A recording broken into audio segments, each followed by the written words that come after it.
ನಾಯಕರಿಗೆ ಅದು ಪ್ರತಿಷ್ಠೆಯ ಕ್ಷೇತ್ರ. ಹಾಗಾಗಿ ಗೆಲ್ಲೋದಕ್ಕೆ ರಣತಂತ್ರ ಹಿಡಿತಾ ಇದ್ದಾರೆ. ಕಾರ್ಯಕರ್ತರ ಜೊತೆ ಒಂದು ಸುತ್ತಿನ ಮಾತುಕತೆ ಕೂಡ ಮಾಡಿದ್ದಾರೆ. ಹಾಗೆಯೇ ನಾಳೆ 1ನೇ ತಾರೀಕು ಏಪ್ರಿಲ್ 1ನೇ ತಾರೀಕು ಅಲ್ಲಿ ಸಾಂಕೇತಿಕವಾಗಿ ಅವರು ನಾಮಿನೇಷನ್ ಫೈಲ್ ಮಾಡ್ತಾರಂತೆ. ಏಪ್ರಿಲ್ 4ನೇ ತಾರೀಕು ಪಕ್ಷದ ಮುಖಂಡರು ಕಾರ್ಯಕರ್ತರ ಸಮ್ಮುಖದಲ್ಲಿ ನಾಮಿನೇಷನ್ ಹಾಕ್ತೀನಿ ಅಂತ ಹೇಳಿದ್ದಾರೆ.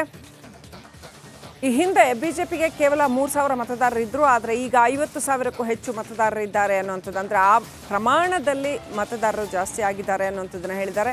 ನಾಮಿನೇಷನ್ಗೆ ಬನ್ನಿ ಅಂತ ಅಶೋಕ್ ಹಾಗೂ ಮಾಜಿ ಸಿಎಂ HD ಕುಮಾರಸ್ವಾಮಿ ಅವರಿಗೆ ಮನವಿ ಮಾಡಿದ್ದೇನೆ ಅಂತ ಕೂಡ ಹೇಳಿದ್ದಾರೆ. ಅಲ್ಲದೆ ರಾಜ್ಯಾಧ್ಯಕ್ಷರು ಪ್ರಮುಖ ನಾಯಕರುಗಳಿಗೂ ಕೂಡ ಮನವಿ ಮಾಡಿದ್ದೀನಿ ಅಂತ ಹೇಳಿದ್ದಾರೆ. ಬೃಹತ್ ರೋಡ್ ಶೋ ಮೂಲಕ ನಾಮಪತ್ರವನ್ನು ಸಲ್ಲಿಸಲಾಗತ್ತೆ. ಚಿಕ್ಕಬಳ್ಳಾಪುರದಲ್ಲಿ ಬಿಜೆಪಿ ಅಭ್ಯರ್ಥಿ ಡಾಕ್ಟರ್ ಕೆ ಸುಧಾಕರ್ ಹೇಳಿಕೆ ಕೊಟ್ಟಿದ್ದಾರೆ. ಹಮ್ಮಿಕೊಂಡಿದ್ದೀವಿ ಚಿಕ್ಕಬಳ್ಳಾಪುರ. ಅಧಿಕೃತವಾಗಿ ಇವತ್ತು 3 ಸೆಟ್ಟು ನಾಮಿನೇಷನ್ ಆಗ್ತಾ ಇದೆ.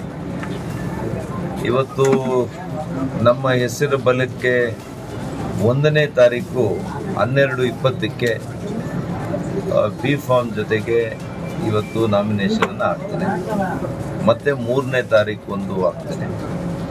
4ನೇ ತಾರೀಕು ನಮ್ಮೆಲ್ಲ ಕಾರ್ಯಕರ್ತರು, ಮುಖಂಡರುಗಳು, ನಮ್ಮ ರಾಜ್ಯ ಮಟ್ಟದ ನಾಯಕರು, ನಮ್ಮ ಕ್ಷೇತ್ರದ ಮಾಜಿ ಸಚಿವರುಗಳು, ಹಾಲಿ ಶಾಸಕರು, ನಮ್ಮ ಪಕ್ಷದ ಅಭ್ಯರ್ಥಿಗಳು ಈಗೆಲ್ಲರೂ ಕೂಡ ಅದರಲ್ಲಿ ಭಾಗಿಯಾಗ್ತಾರೆ.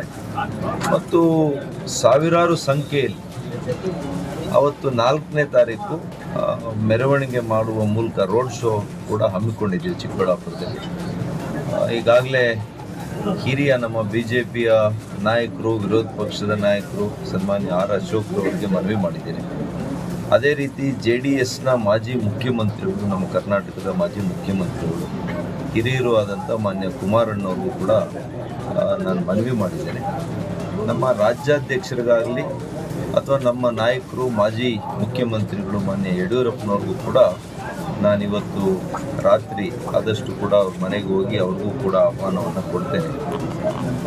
ಇಷ್ಟು ಜನರಿಗೆ ಆಹ್ವಾನ ಕೊಟ್ಟು 4ನೇ ತಾರೀಕು ಅವರ ಸಮಕ್ಷಮದಲ್ಲಿ ಒಂದು ಒಳ್ಳೆಯ ರೋಡ್ ಶೋ ಮಾಡೋದ್ರ ಮೂಲಕ ನಮ್ಮ ಕಾರ್ಯಕರ್ತರು